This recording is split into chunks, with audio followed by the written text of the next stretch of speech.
Hello friends, आप लोग कैसे हैं? उम्मीद करते हैं आप लोग ठीक होंगे, आप लोग हेल्दी होंगे। फ्रेंड्स, हमारे एक स्टूडेंट ने एक क्वेश्चन किया है बायोप्सी के बारे में। तो इस वीडियो में हम जानेंगे बायोप्सी क्या होती है। तो बायोप्सी ये होती है कि डॉक्टर्स को अगर कहीं किसी पेशेंट के बारे में ये डाउट होता है कि उसकी बॉडी में कहीं पर कैंसर हो रहा है, तो उसको बायोप्सी टेस्ट के लिए फिर डॉक्टर रिकमेंड करते हैं, डॉक्टर सजेस्ट करते हैं।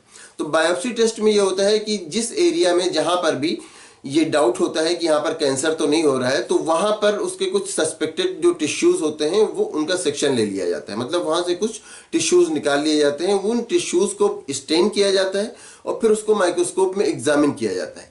ये सारा काम जो पैथोलॉजिस्ट होते हैं वो करते हैं, जो एक्सपर्ट होते हैं वो करते हैं, और फिर वो एग्जामिन करके ये बताते हैं कि वहां पर कैंसर हो रहा है या नहीं हो रहा है। इसी एग्जामिन करने को बायोप्सी कहते हैं, और इसी एग्जामिन करने को या इसे स्टडी करने को कहा जाता है हिस्टोपैथोलॉजिकल स्टडी।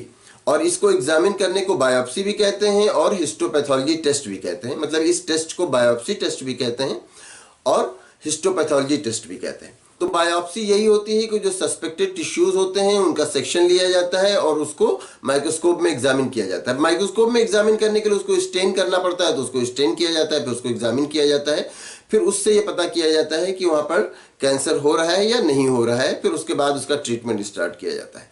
तो उम्मीद करते हैं आप अच्छी तरह से समझ गए होंगे कि बायोप्सी क्या होती है। अगर इसमें किसी तरह का कोई कंफ्यूजन है या कोई और क्वेश्चन है तो आप पूछ सकते हैं। Thank you.